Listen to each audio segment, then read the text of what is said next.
Lisa? Okay.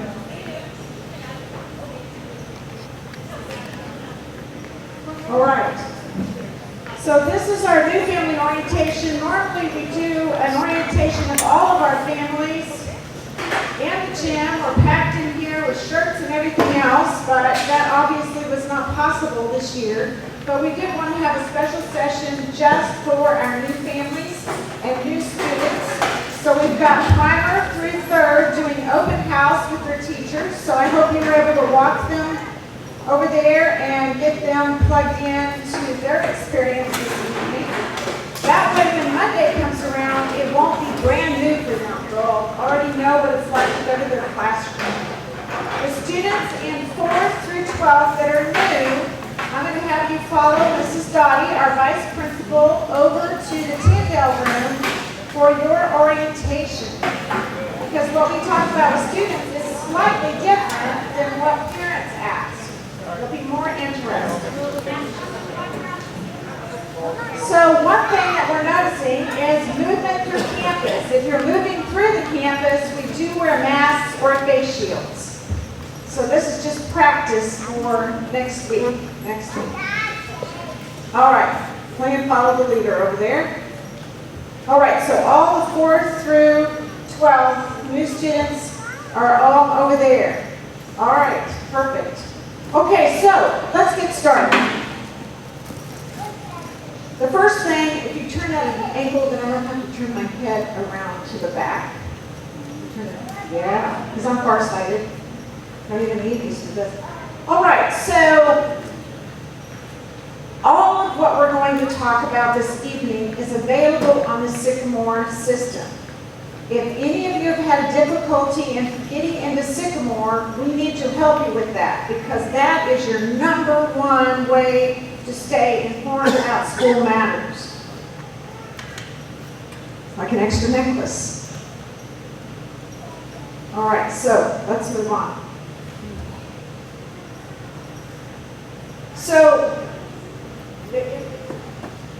All right, so how can you become more informed about what's going on at Poetry Community Christian School? One is you're coming to this meeting. 2 is you look at this, I'm going to have this PowerPoint on Sycamore documents. You're like, I don't really remember what she said or what they said about something. You can pull this back up and review it as many times as you wish. You can also go into Sycamore documents and pull up the handbook and the back to school plan. Anything involving the school will be found through that Sycamore system, and we're going to show you a little bit about that in a minute. You also have a room mom assigned to your classes. So if you go into Sycamore on the flash news, you're going to see who your room mom is, and you can send what's called a pass-a-note to that individual to ask them questions about what's going on in your class. Each building has an office manager. So Mrs. Adcox is in elementary, Mrs. Bryant is in the upper building, and in the decade building is Mrs. Whitaker. She's our librarian as well. And they keep watching the news and events. All right, next slide. All right, we've got a short video. Some of you may have watched it already, but we've got a link here we would like for you to watch. And if you want to know the voice behind the link, she's sitting right there. This is Lisa Harrell. She is one of our school's officers, and she's also the mom of 2 of our graduates. All right, let's get, is it not working? Oh, it's trying.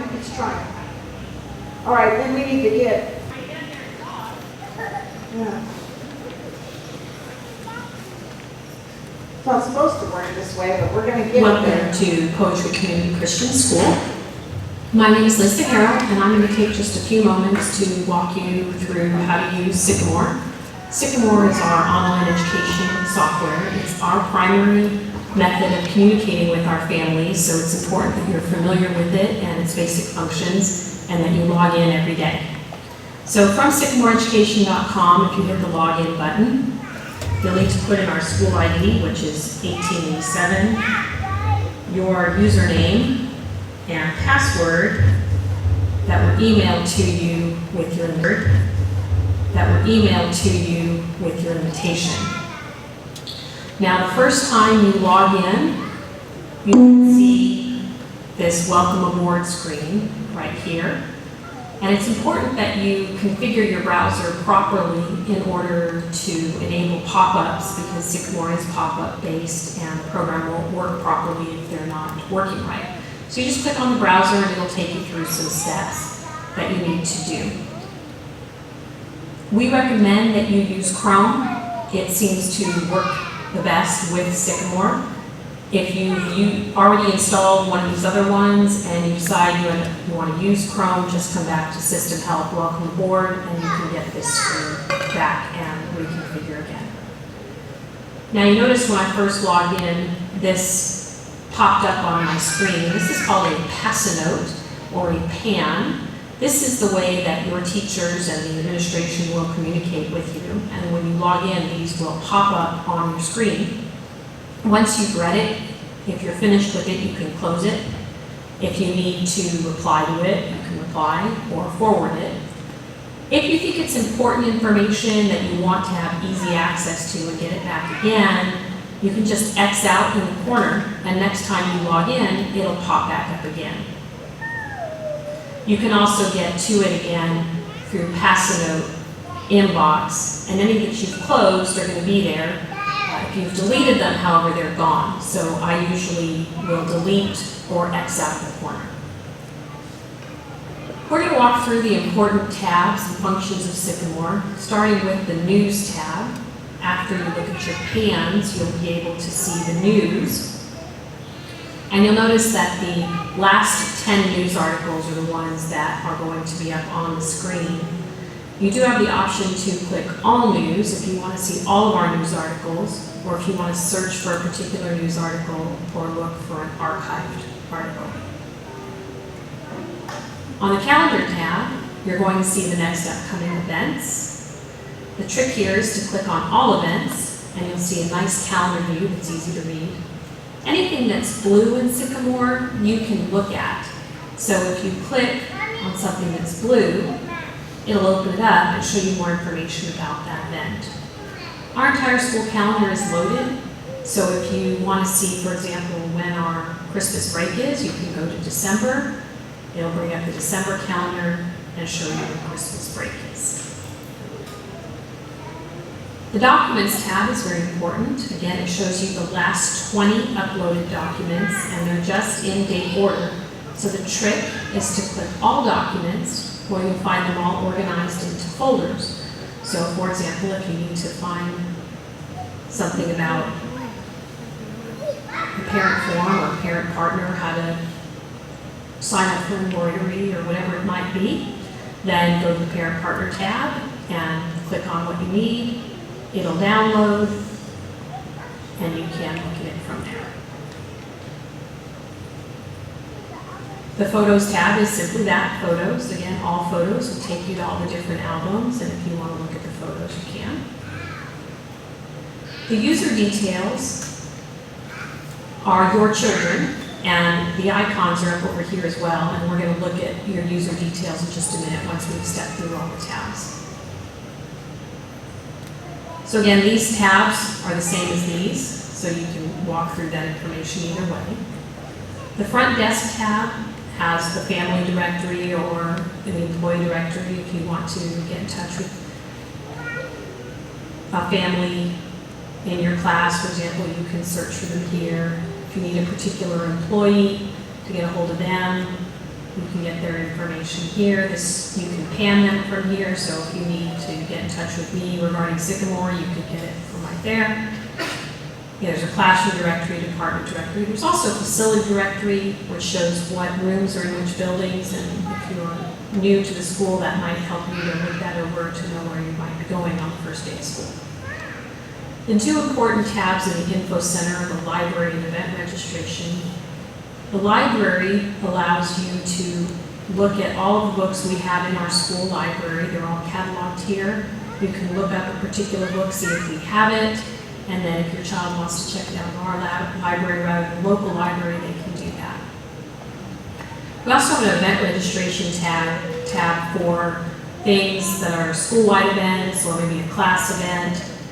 You can register online for those when those have been set up. The events coordinator will send a pan out if there is something like that for you to register for. I'm going to skip the comm center. That's not something that we use regularly.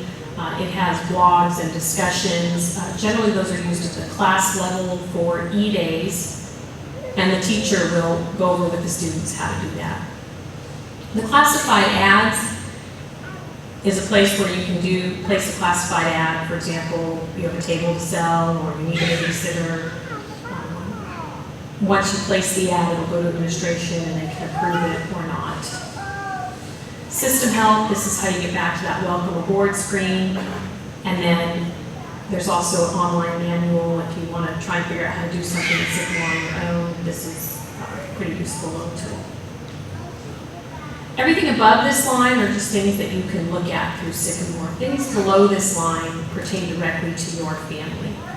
So if you go to My Family, you can go to the Information tab. It has general information about your address, your phone number, whether or not you want to exclude your phone number from the directory. Any of that information you can change and then hit update and it'll be updated.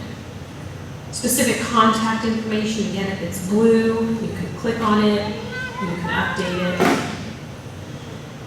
Your student information, you can update your child's information as well.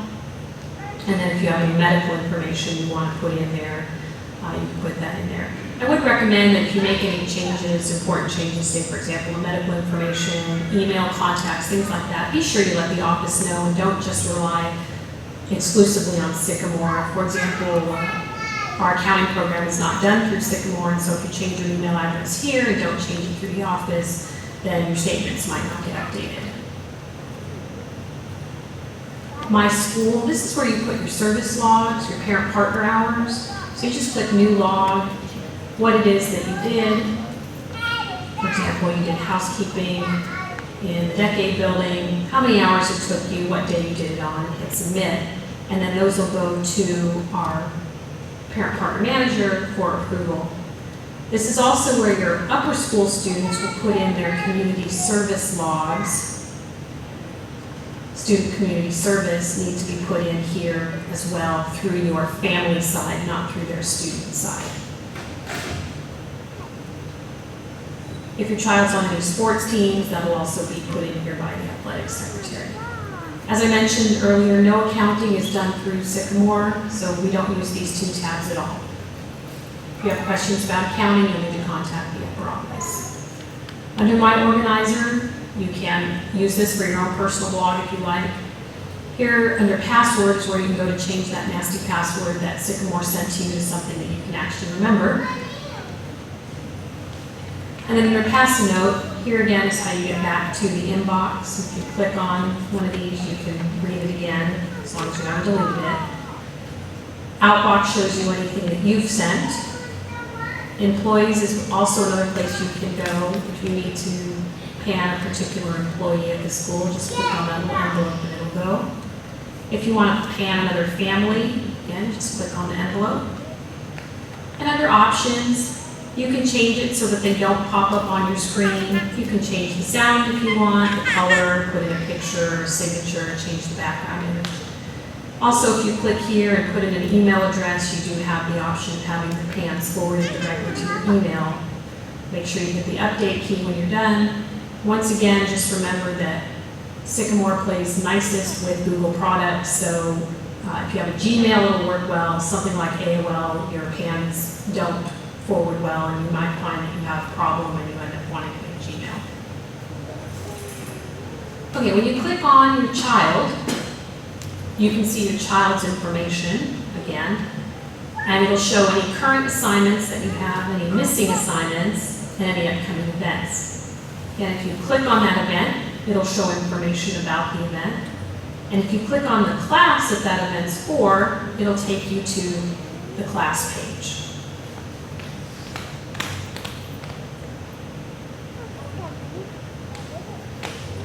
Any documents related to your child, so if you want to look at their grade card, their discipline record, you can do that.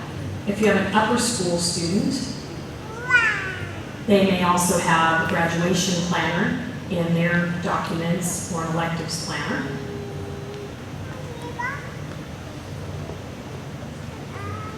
On the grades tab, you'll be able to see their current grades for this semester. Once teachers start posting, there will be information here that you can see. And again, there'll be a blue button that'll show the letter grade, and if you click on that, you'll be able to open up all the assignments and see how they scored on an individual assignment. The schedule tab is very important for two reasons. First of all, under this list view, again, all these classes are blue, so you can click on a class, and that'll take you into the class page. And from there, any news related to that class you'll be able to read, any calendar events, any documents that have been uploaded, any photos related to that class. You can also see all the students that are in there, so if your child needs to know who's in that class, if they might need to ask, hey, what was the homework, then you can do that. But also, the homework will be listed on this page once the teachers start putting in homework. You can also pan the teacher directly from here. And if you have any questions about the class, anything about, for example, the syllabus, you can see that here. If there's any online tests in that class, they'll be here, and so on. Each class has its own individual page, so I encourage you to go through the schedule and then click on those classes so you'll be able to see all that different information for those classes. Also from the schedule tab, if you go to the matrix view and hit the print button, you get your child's schedule, and you'll be able to see where that class is and who the teacher is, as well as what time that class meets. Print that out for the first day of school. Your child should know exactly where to go and what to do. Over here on the side, there's a homework assignment tab. So once there are homework assignments, they'll get a summary, a daily there if they want to see a daily summary. Any calendar events that they have coming up will be on their calendar tab. Anything you have checked out at the library will be here. Discipline logs will be here. And then those service logs that got put in on the family side should show up here for what they've done in terms of service. Under these current assignments, again, this child has some assignments. If you click on an individual assignment, it'll actually open up and show you what that assignment is. So once again, that's a brief overview of Sycamore. If you have any questions, feel free to contact me. My name is Lisa Carroll. Once again, you can get to me by going to front desk, employee directory, and you can pan me from here, and I'll be happy to answer any question that you might have. Welcome to PCCS.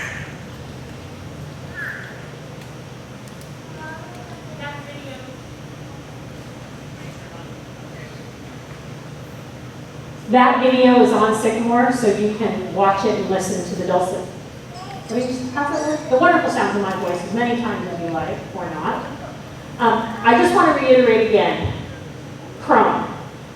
Google plays best that way. If you don't use Chrome, it's probably not going to work right. And you must enable your pop-ups. If you call me, say you're having a problem with Sycamore, the first thing I'm going to ask you is what browser are you using. The second thing I'm going to ask you is, did you enable your pop-ups? That usually fixes everything. The third question I'll ask you is, have you cleared your cache? So once those things are done, then we'll actually start troubleshooting if there's any other issues. Welcome to school. Let's get this PowerPoint running again.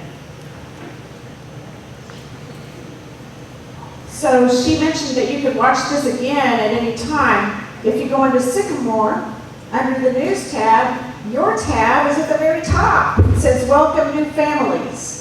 And if you click on that, you'll have both her webinar for parents and then the student webinar that they're watching over in the other room will also be listed, so you can review that with your students anytime you like. We also track the new families. I see that we have 35 new students coming this year. And we've been so busy. Seems like the phone is just ringing off the hook, and we're having to turn people away because I guess they've already started maybe in their schools or whatever, and they are looking to return. In fact, we have some returning families. We have returning family here, there. Let's see, we have the Geos coming back. They live near Canton and they're going to drive it. Who else is coming back? We have 3 families that are actually returning from another time when they were enrolled. So we're excited to reactivate their Sycamore and get them going. All right, this is Linda Stapleton. She is one of our most helpful, actually everybody on the team is amazing. But Linda is the support services specialist at the school. So if your child has difficulty in any class, and that can be from maybe they're just not doing their homework and you need a little help with motivation, or they are just struggling with a particular class, Mrs. Stapleton runs point on that for you. I'm going to compliment her that when we did distance learning, it was not hard for us. We didn't like it, but we did distance learning, but we had a few students that would rather ride their motorcycles than do their work. So what happens, here comes Mrs. Stapleton in her car, opens up her window, waves at the child and said, "You see the picnic table? Take a seat. We're going to start your class today." She has them open their book to page 4 and she says, "Okay, let's get that work done." Of course, she had secretly talked to Mom and said, "I'm going to show up at the house. Are you cool with that?" Of course, Mom says, "Please do." And so Mrs. Stapleton became what we call the assignment coach. So she has a lot of roles here. She also does executive functioning assessments. Executive functioning has to do with a child's ability to stay organized. She also teaches the study skills class for junior high and even does one-on-one tutoring during the electives period to help students get organized. Not just because of a learning issue or perhaps ADD. She calls it ADHD because it's ADHD with all these other things underneath. I'm kind of old school and call it ADHD. Anyway, so Mrs. Stapleton, you've seen her face. How could you not work for her if you were a student? She's just too positive. Okay, so Mrs. Harold already explained this to you, where to find the policies and procedures, so let's move on. All right, if you have a question, I already told you room moms, but we've got some health and safety things we're going to go through here with you, and health and safety offices straight into the elementary building here, and that's Mrs. Adcox. Mrs. Bryan is in the front office, and she's our admin manager. She is the superpower of the office. Mrs. Sizemore is events coordinator, but I'll tell you what, this summer, Mrs. Sizemore has done everything. She's amazingly creative and organized. Mrs. Nelson will see 8th graders through 12th graders for college and career counseling, and she's already met with most of them. Oh, there she is. Wait. Come on around over here, Sherry. Okay, she's being a little shy. All right, but anyway, she's wonderful, and she set up Zoom meetings with the older students and gotten them on track with her graduation planners. You want to see where those are? Where do we look? Sycamore Documents tab. Have a question? Send her a passing note, Mrs. Nelson. Next on the list is Mrs. Dottie, who you just saw, that's working with the students right now in the other room. I'm Dr. H. It's easier than Dr. Random. That's way too formal. I prefer an informal, fun relationship with students. It's rare that they get in trouble with me. So here's how you will know if you're on campus, if it's a good or bad visit. Let's see.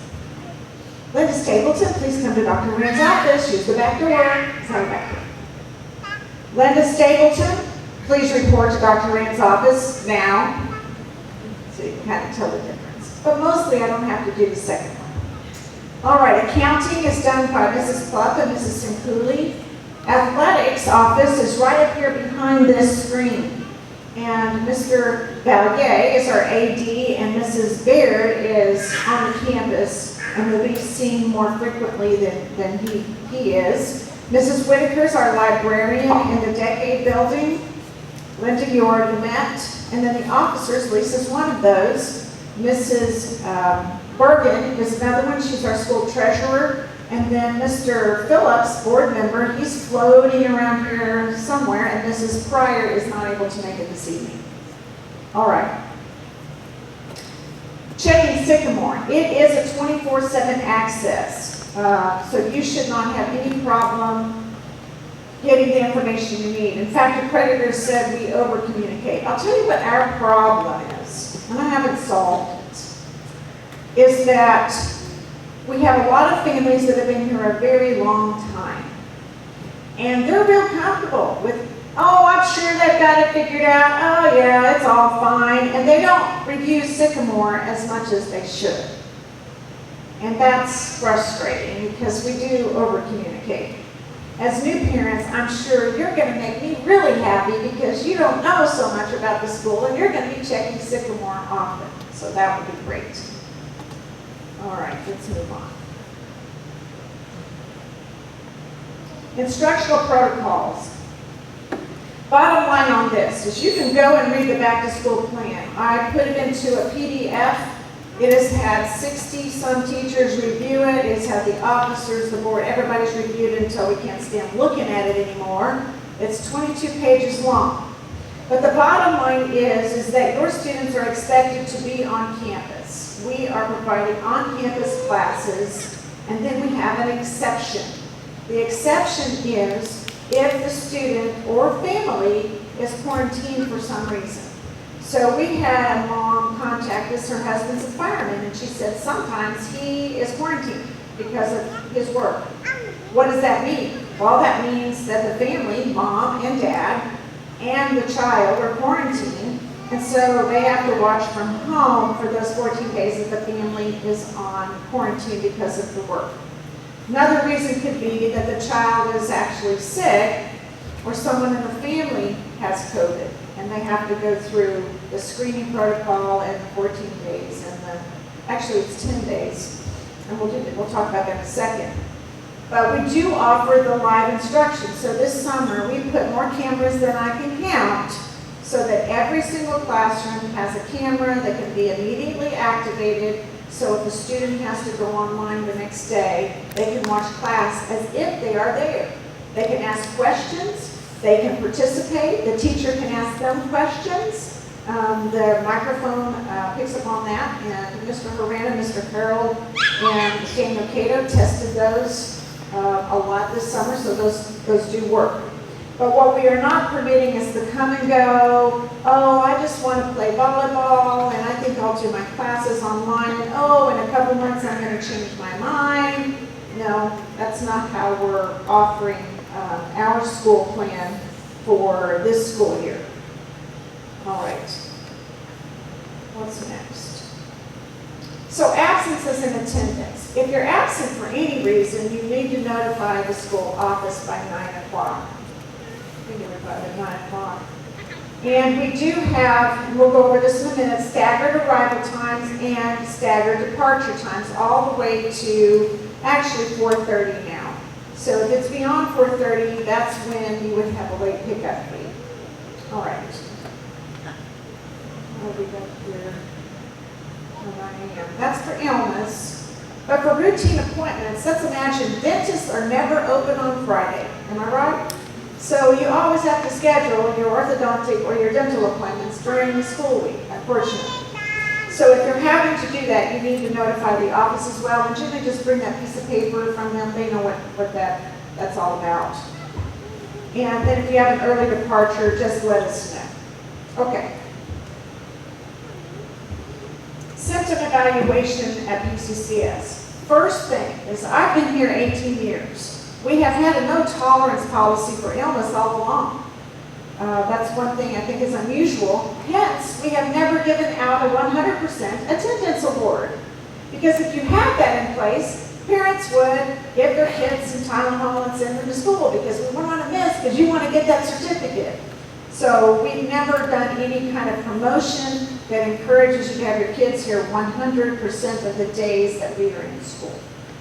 If a teacher or a child is puny, and that's my word for it, I'm not requiring a fever. If they're snotty, coughy, puny, laying head down, I don't feel good, and they're they're not one of the two malingerers that I can think about right now who say that just so they don't have to do school, then we're going to have an office referral. That's how it's always been. So procedure-wise, we're going to be doing the same thing that we always have done in the past. Because you have one sick kid in a class, then everybody gets strep throat. If you have a teacher with the flu, everybody's going to catch the flu. So that's been our policy from the beginning.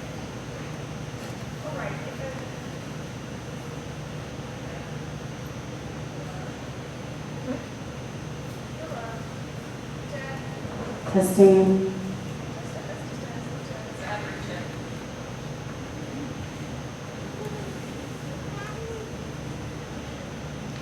Okay, there we go.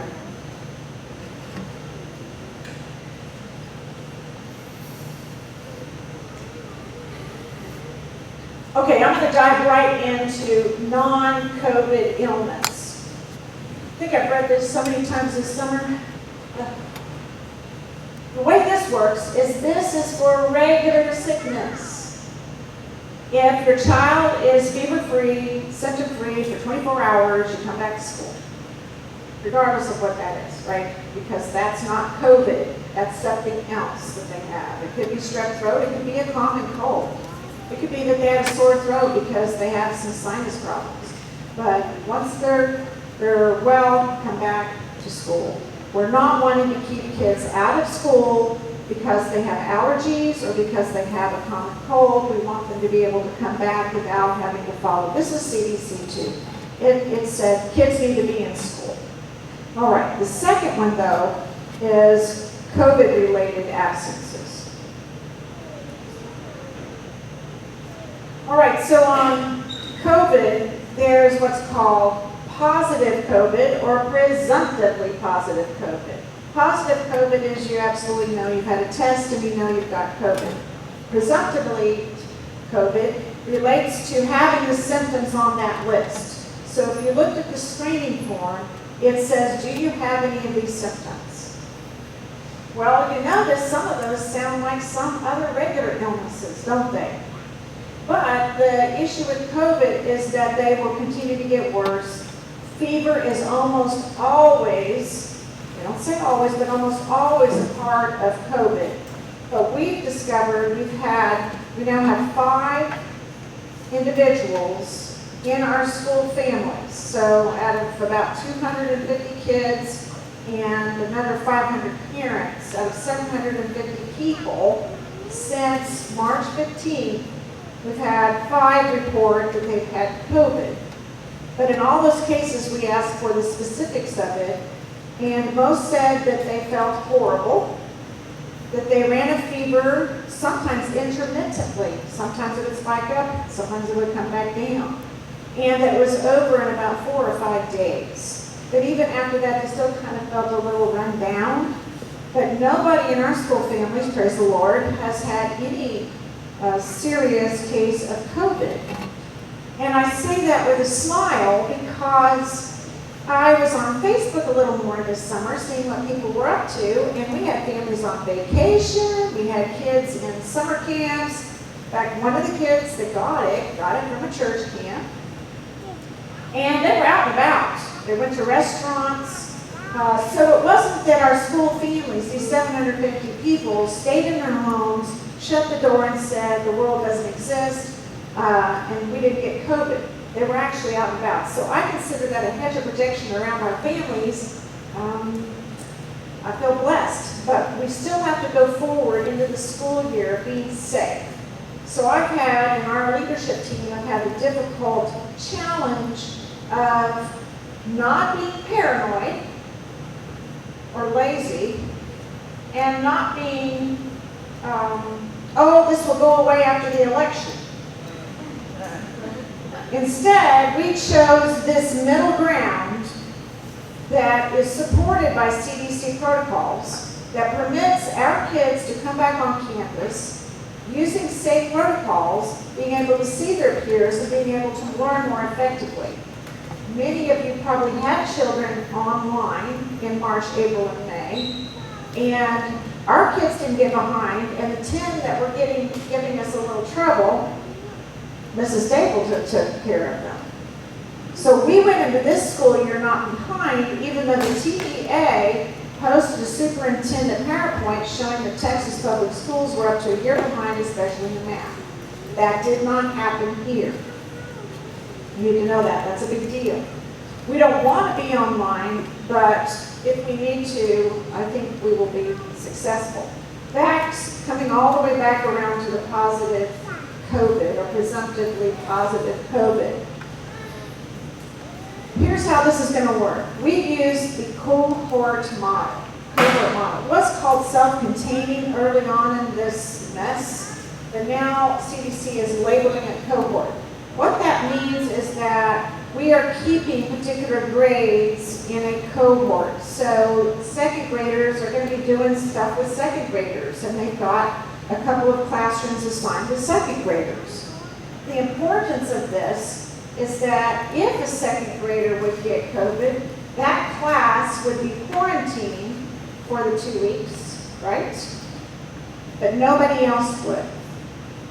So you don't have to shut your whole school down. And I'm just so blessed that we are small. We can manage the number of people and students we have. We have space to get our desks further apart. I have a friend of mine who teaches history in Dallas, and she said she has 35 students in a classroom the size of one of mine, and she said, I can't really walk between the desks comfortably, or my bottom is brushing a student. She said, so I need to stay in the very front of the room. We can't socially distance. And so that's why Dallas has ultimately gone online with everyone. I do not know how they're dealing with their 8-year-olds and their 10-year-olds or their 5-year-olds that need to be home while they're both working. But I'm just thankful that we can manage what we got. And we're blessed that we think it will work. But do you understand how that'll work? So that we don't have to shut them all down. Now, just so you know, teachers, like my high school math teacher, she's up in front, she's doing her smart board and all this fancy technology stuff. She's not up there helping them learn how to write the letter A right there at the desk. Those teachers will wear a mask or a face shield.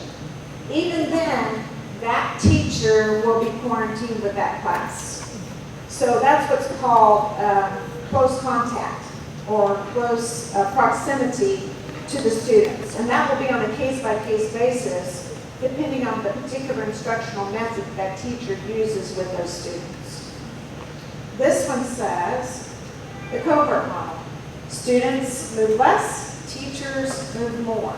So Mr. Carroll, for example, high school science teacher, he taught all classes last year in the SciPy lab. Not so this year.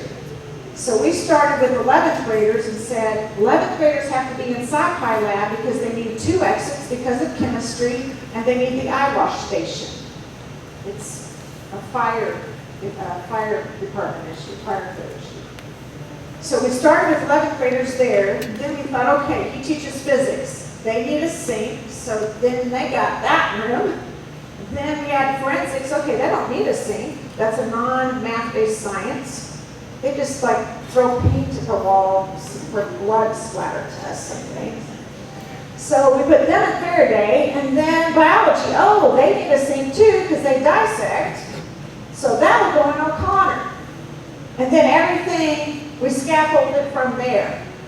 But Mr. Harrell is going to go from here to here to here to here, here, all day. And I asked Steve, I said, you know, out of all the classes, I think science, high school science would be the most challenging because there's nothing more challenging than teaching from my kitchen. He said, I'm fine with moving. Just get me back on campus.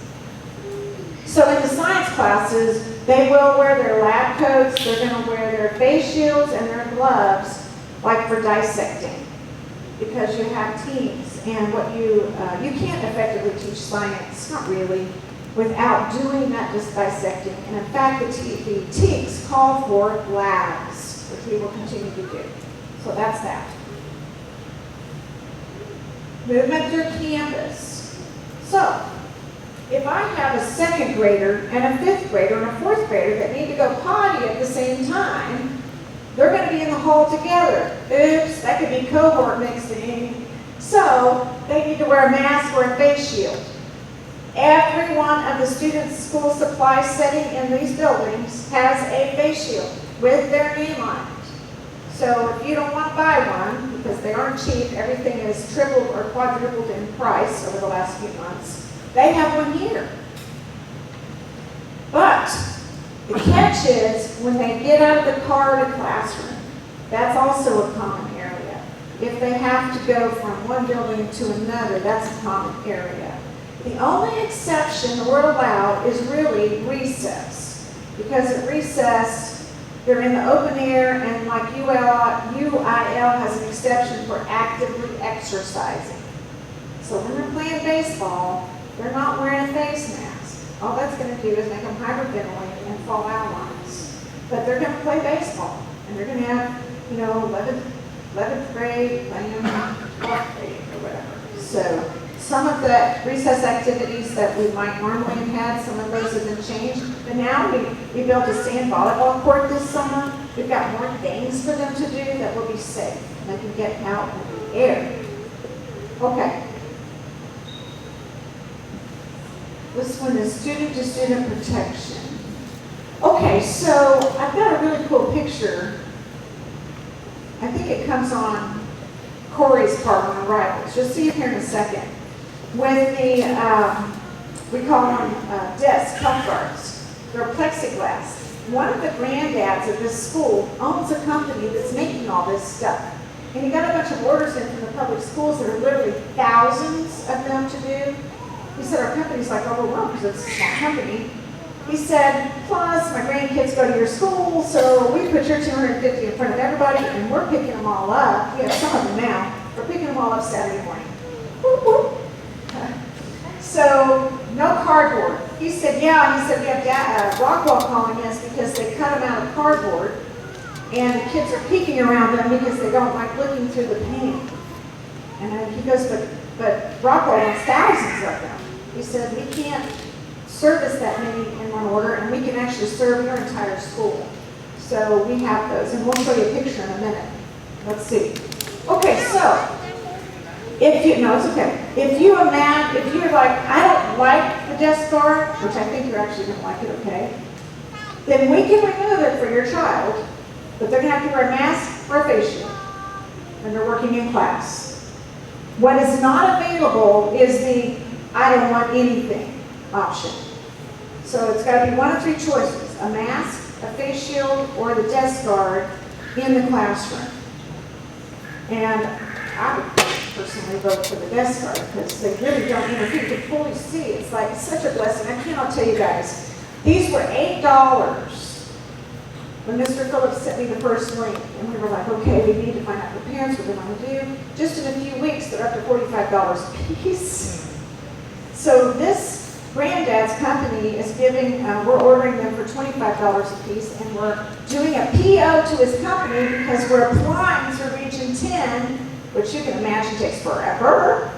You got to go to Region 10, you have to approve it, you have to go through vendors. Well, they've approved him as a vendor, but now they say you can only apply for 29 at a time.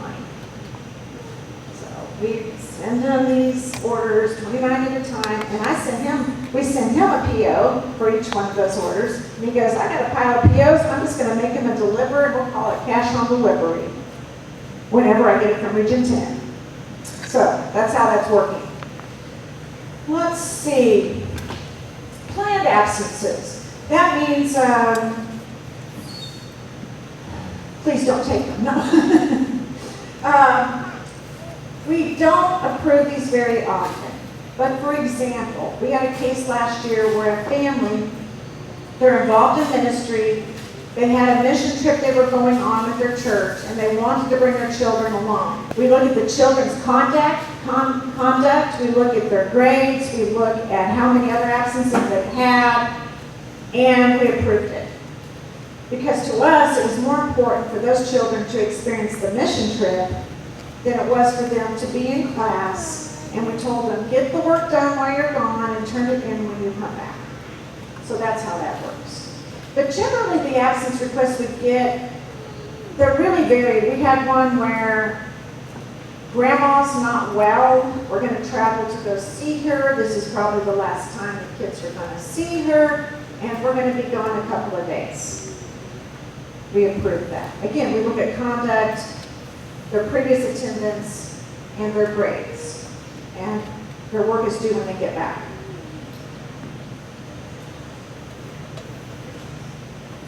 No snakes. I kill enough of them on my own here at campus. I'm the snake person if some of the Eagle Scouts don't get it before I do.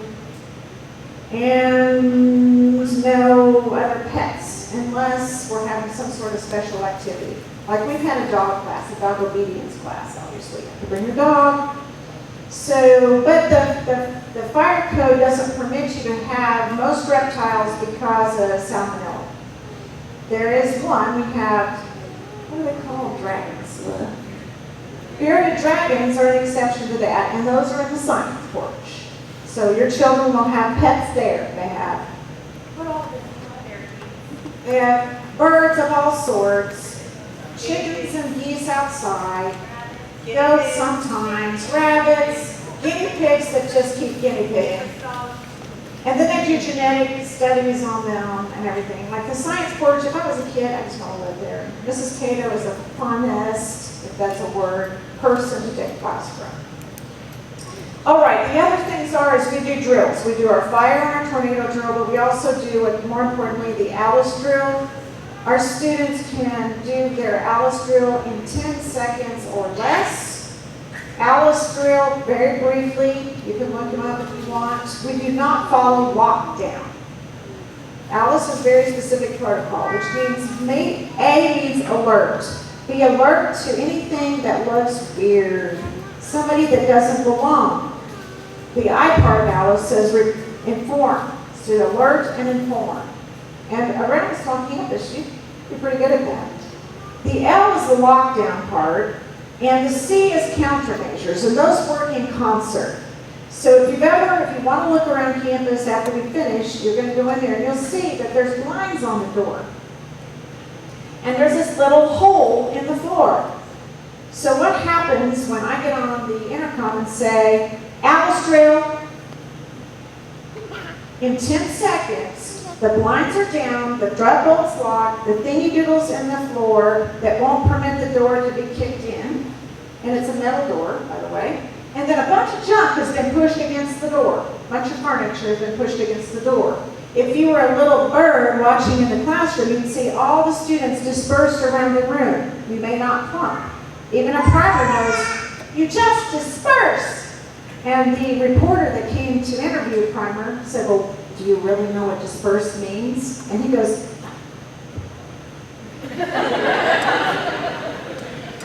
and we were like, yeah. He goes, well, how many times have you really done this to know that? He goes, we've only had one drill. So they get it. The other thing you would see is an orange bucket in the classroom called the Alice bucket. In the Alice bucket, you're going to find some health and safety items, some toilet paper. The bucket itself is the potty receptacle in case you would be in a lockdown for a long time and you need to go to the bathroom. There's also wasp spray for the teachers that don't carry. We do have a concealed to carry policy at this school. So trust me, any of your friends feel like messing around with our school during a traffic light, that would not be in their best interest, because I suspect almost every person would get out of the car and point a firearm at them. And that's fine with me. But no open carry on campus. We do have a number of teachers that do carry as well. And what else is on the Alice drill? But those that don't use the wasp spray. So, if you look at the videos, what happens, perpetrator manages to get into do you guys know I'm a municipal judge too? Okay, so law enforcement, they are my guys and gals. Gets in the classroom somehow. Every student has a weapon. Yetis seem to be very popular. Staplers are a good second. All items get thrown at the individual. That causes a startle reflex, even in people that are using drugs, which is interesting. They startle, My kids are going to mob them and beat the ever-loving snot out of them, probably. But we have zip ties, duct tape. We kick the gun out of the way. The trash can goes on the gun, and then we step away. So that's how it could happen in a classroom. They do not open the door unless law enforcement puts credentials under the door, and they all know not to put their badge because it gets stuck. The other credentials under the door, and they say, Kaufman County Sheriff, all clear, credentials under the door. That's when everything will open out of the way.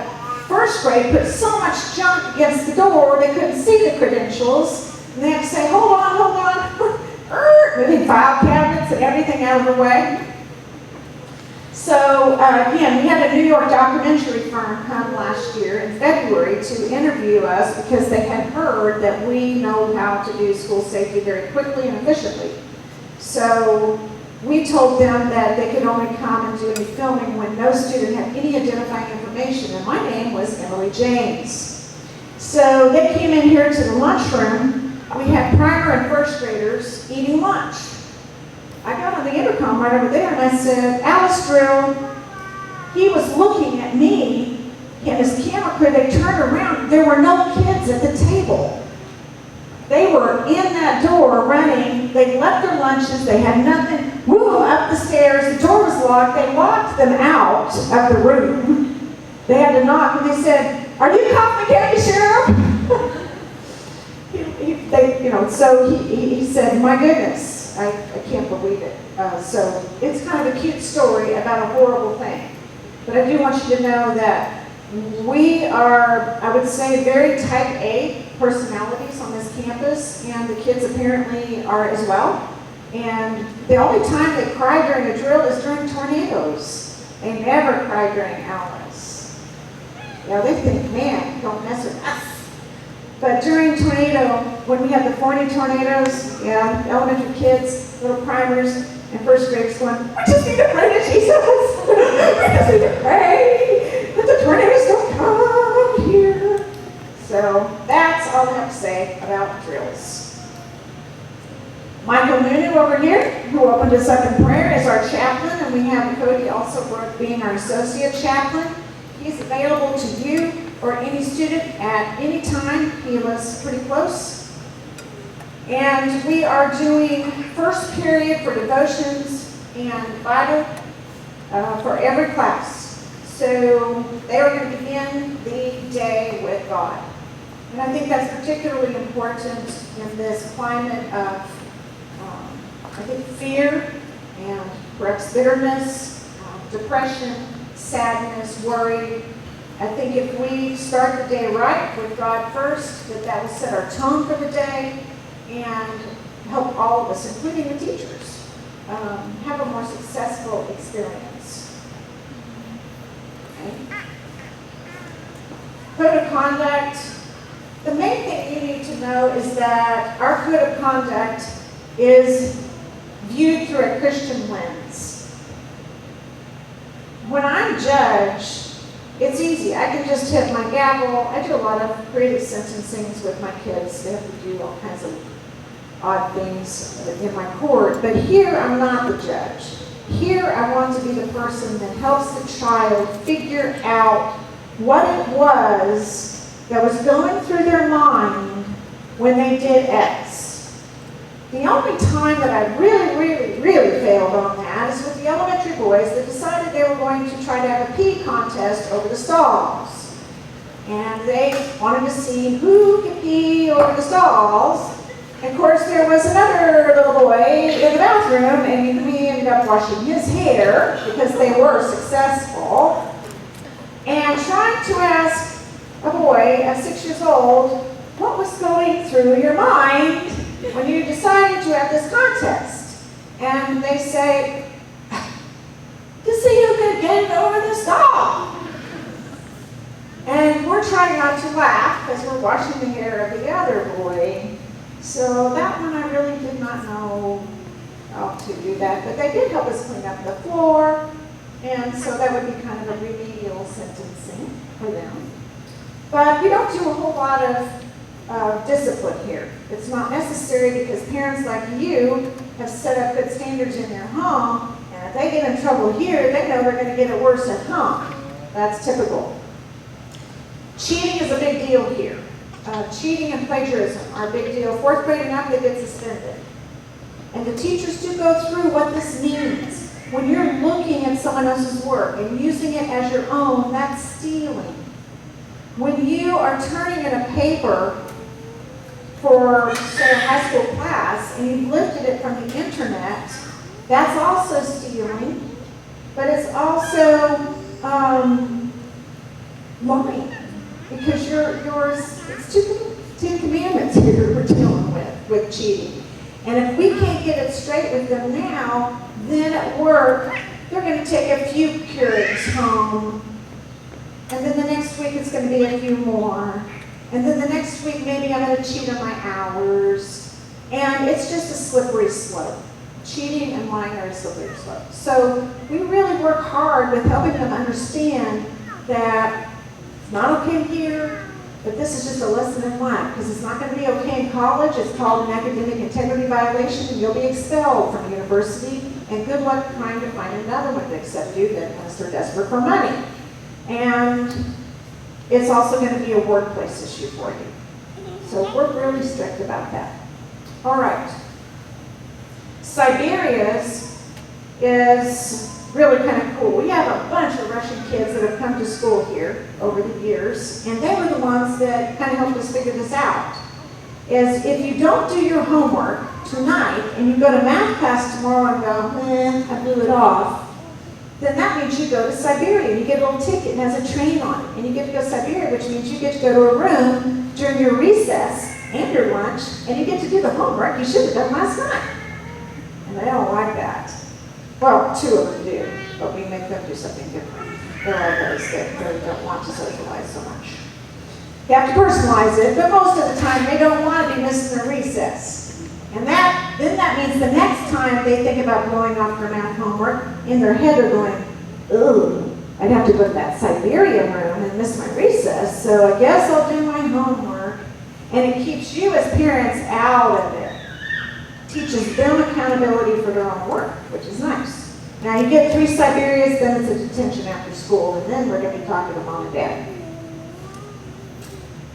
All right, if you're a parent partner and you do housekeeping or landscaping and need access to the school, you'll sign a security agreement to get on campus after hours. But student belongings, label. That's, any of you remember?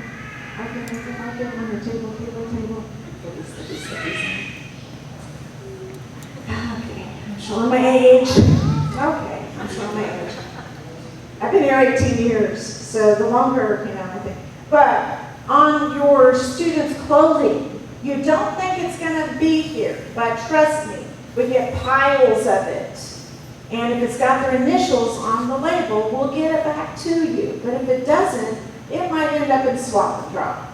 So please label the backpacks, label your lunch boxes, label the water bottles, label your shirts. And even pants if you're in karate, because the karate, they took jeans and socks. I mean, when I find a sock, it goes in the trash. All right, so labeling, backpacks are permitted in all ages this year. That's new. So P through 12 can do backpacks, and they also can have wheels. That just means I have to get the floors waxed more frequently. But with them carrying more stuff, particularly the older kids with the laptops, 4th and up laptops, those are heavier, some of them. So it seems to us that rolled backpacks make sense. The phones. Now, with the big kids having backpacks with them, we know why we didn't let them have backpacks with them before? Because I just have to check my texts, right? Well, there's some tips that you need to know, which is in metal buildings, phones don't work well. And in metal buildings, sometimes when your phone is on and doing stuff, it causes a little bit of buzzing in the PA system in the room, which is also handy for us. But it's going to be a bit of a more challenge for our teachers to look for those cords behind the ears, to go into there, down the back of the shirt, to detect whether electronic devices are being used. We don't do that because they have plenty of time to be on electronic devices, in the evenings and on weekends. We do have some exceptions, like in yearbook, where they have a pass to take pictures of things going on campus. But we don't want kids on the phone. Have you ever been to a restaurant and there's a family eating together, but they're not together? They're on their phones. So often out of sight is our rule. Weather delays and closings will be posted on WFAA, just like any other school. Dress code is really easy. The most common thing you're going to see students wear is denim. So the boys wear tons of cargo shorts, particularly khaki ones, with all the pockets on them and denim somewhat, but mostly you're going to see pretty standard jeans, so no blingy stuff, which isn't as popular now anyway. But jeans is the most popular, and tennis shoes, I call them, athletic shoes.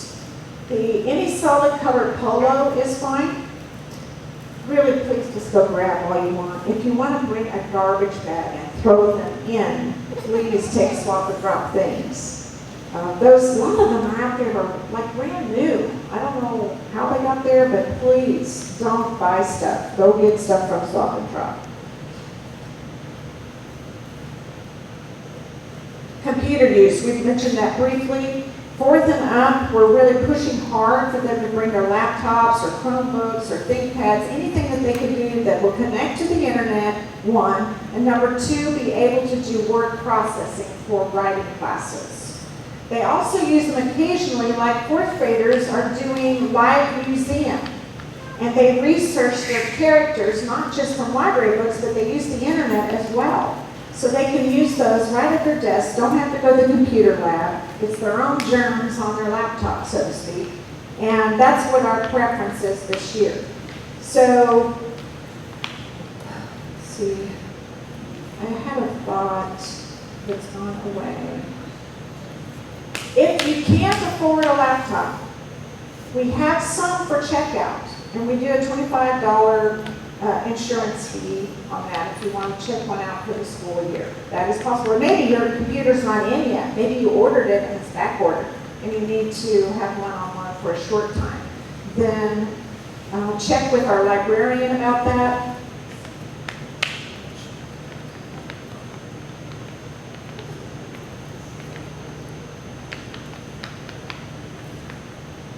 Yeah, we want to, Mr. Phillips, I don't really understand tech stuff other than I just want it to work.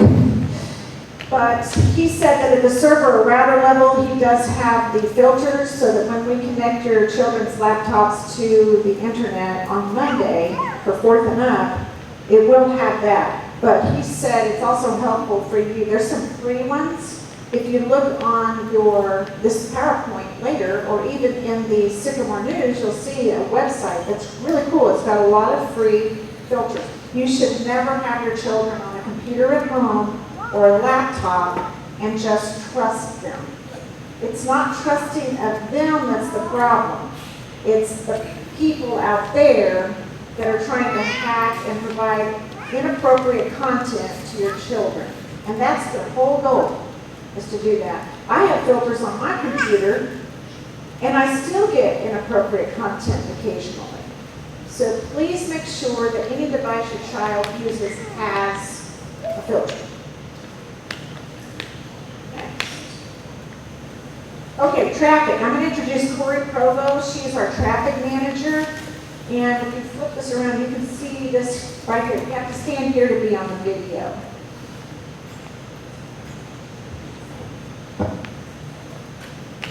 Hi, I'm Corey Provo, and I have an 8th grade student and a 5th grader, and I have been doing traffic since my oldest was in primary. So I love traffic. It's my favorite parent partnership hour. But this year I have the honor of serving as manager, and I'm so excited. So just to go over a few things with you guys got in your folders some the laminated cards with your name on it. We'll go over that in a minute, but pull that out for you. So, okay, morning times, we have a single line. You will come in the entrance, you will pull in front, your students will be let out. We'll come up, open the door, let them out. Most of we will be wearing masks, hopefully the clear ones so they can see our smiles and won't be intimidated. And then, trying to think, let's see, morning, oh yeah, so they'll go straight to their classroom, no hanging out and in the common areas. And then once they get to their classroom, they can take their mask. That's appropriate. So we will the first day have people standing out there with maps, telling them which classroom they go to, where their home will be. So then, okay, so one of my most important things on morning times, we have rock haulers that run from the gravel pits all day long. And in the mornings, we get on gridlock. So if you're coming from Terrell, from that direction, and you're turning right into our parking lot, please stop and let the people turn in. I know right-of-way traffic, we are turning right, we have the right-of-way. Let the people turn in left, because we found ourselves we're not qualified to direct the traffic. So if you will let those people turn in left, so that the people exiting after they drop off their child can turn out, and so that way we won't have gridlock and nobody will be running late. So that's one of my most important things for the morning. Single line, staggered drop-offs, you have all that information. And then, let's see. Okay, yeah, the times, so drop-off in the morning, primary through fourth will come 8 to 8:15. I'm guessing because they're the most wiggly, so we want them head towards the end, right? So then 5th to 8th graders, they enjoy getting here early so they can get in class and maybe visit, socially distance from their with their friends. So 7:30 to 7:45, and then 9th through 12th graders, 7:45 to 8. So if you could stick to those, it will be a flow, a really good flow. It will help us in the mornings. Let's see. So then afternoon. Oh, another huge important thing. This has always been the rule since I've been here. Nobody can be dropped off out here. It looks like a really nice, hey, you're late, just hop off, nobody will know. We will have a monitor here. It's so that we can monitor the kids coming in. Because again, the common goal here is quick and safe. You want your kids safe just like you want them safe. So no dropping off out here, only in front by the elementary building where the monitors are letting them out. Let's see, so then afternoons, we have double lines. Starting from the entrance, we will have double lines coming all the way through. Once you get to the front of the building, it splits. So there'll be an outer line and an inner line. The middle line is for the cars to exit. We will not drop off or pick up in that middle line, or middle lane, I should say. And it's clearly marked. They marked it really good last summer. So let's see. Okay, so afternoons are going to be interesting. So pulling out your card, you'll see everybody we need mine doesn't look like yours. But the laminated thing with your name on it, it has a colored dot on it. Make sure you keep those displayed. We cannot give your child to you if we don't see those in the window. I know sometimes they slip down. If they do, let us know. Send me a pan. There you go. Thank you, Vanna. If those are displayed, so what we do is we'll have monitors. There you go. It's got directions on that. We have monitors spotted throughout the parking lot. We'll go around and get your names. But the names that have the blue sticker will go at the top of our list. So if you have a primer, try to get here as early as possible. I know some people start lining up at 3:30. I know some people as early as 3:15, but I would say 3:30 to get at the front of the line. So if you have a blue sticker, it's important that you all get here first. Okay, so then the families that have two kiddos that are released at 2 different times, like I have a 5th grader and an 8th grader. So green means that we can start calling to those kiddos at 4 o'clock. But my son won't get out until 4 or 5. So we can't call him until 4 or 5. So I, as a parent, will not even pull up to the school until 4 or 5. That will help us keep this. Really what we're supposed to do is ask y'all to move around, but then that creates a whole lot of gridlock, and that's gonna make for slow pickup. We will, yeah, we have to, but we really want you guys to, this will help you all, and I know I'm the mom that's like, but I want to see my kid and hear how their first day went, so I get wanting to get here a little bit early, and with the younger ones, I know you all will. Okay, so the latest child you're picking up is the time that you need to show. Again, double lines, and then stay in your car. We will bring them to you because we're wearing the yellow jackets. So they will be walking with us. They will not walk to the car by themselves because we're wearing the yellow vest so that cars can see us. Don't be on the phone. That's for every school, but it is so important. We cannot have y'all on the phone. Let's see, same things. So, the important thing I think that's really neat this year is because of COVID, they will be out of the elements. So if they are having to wait for the older sibling to get out, they'll be in the classroom. And at that time, they can start working, they'll have monitors, they can start working on homework. Some of the younger teachers I know already have planned having activities for them to do, color pages, things like that. Something that they can work on so that they're not too restless, but they are out of the elements. If it's too hot, they won't be running around getting all sweaty, and if it's too cold, they'll be in a warm, cozy classroom. With somebody that's making sure they hear when they're being called. So we will go over the PA system calling them to the car. And one thing that I used to watch when I first came was which line does the fastest. It doesn't matter. It really does not matter. There's no science. It's whoever's kid responds to the call and can get to the parking lot as quickly. And who has the time. There you go.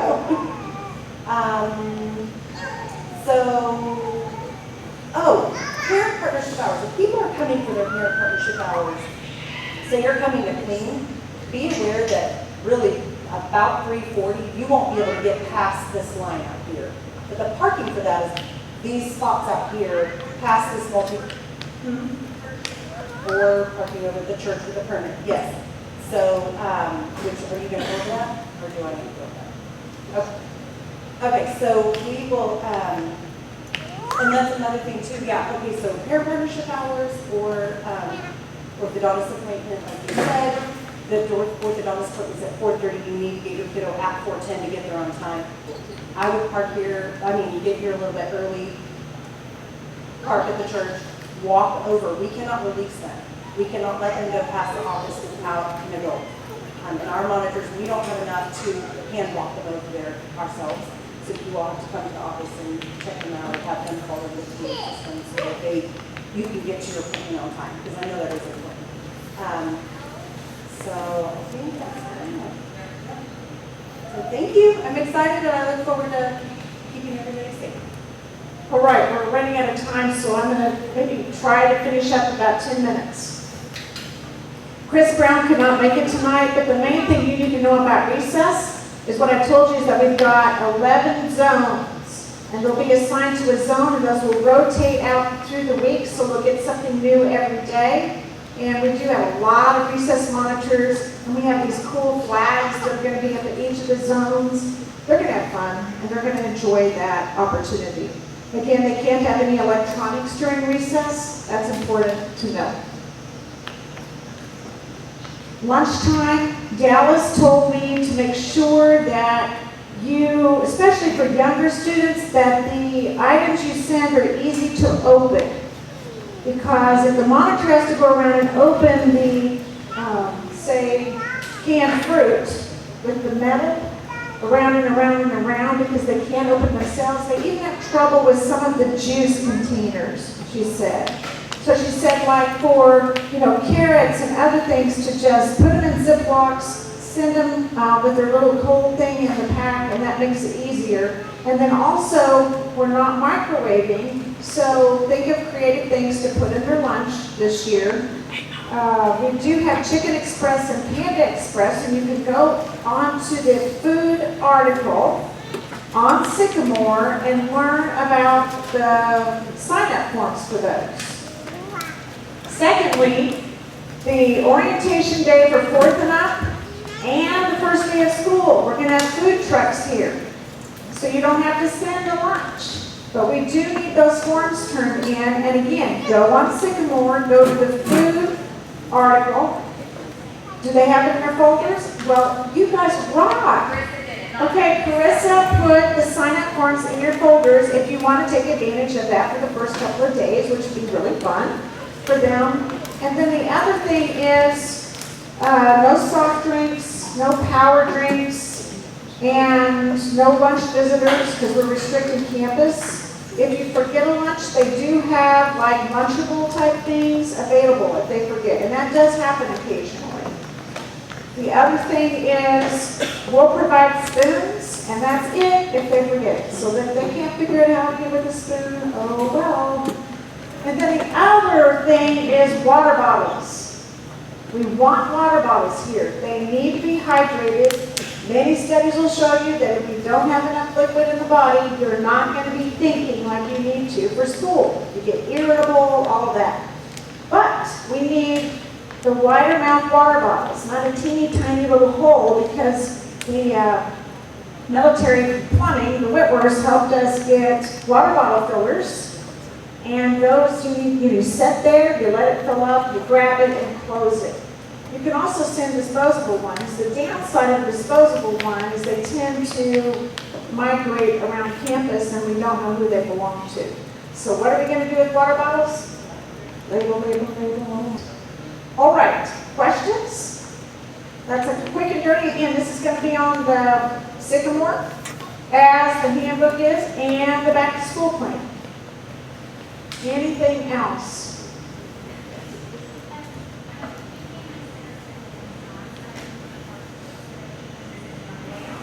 Okay, another important person in your life. This is Mrs. Bryan. She works in the front office. I mentioned her earlier. She's also in charge of the parent partnership. She said a few of you have not completed your partnership assignment with her, and she needs to get that squared away tonight. She'll be at this table, so please find her before you leave if you haven't got your parent partnership assignment final. All right, any questions? Really? Oh, good. Okay. I love questions. They're fun.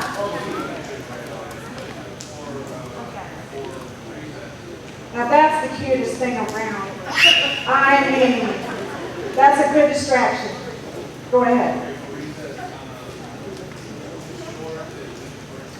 No, recess is just a regular school close. That is for regular school close for recess. You don't have to dress out for recess. We actually play outside even when it's cold. I grew up in Missouri.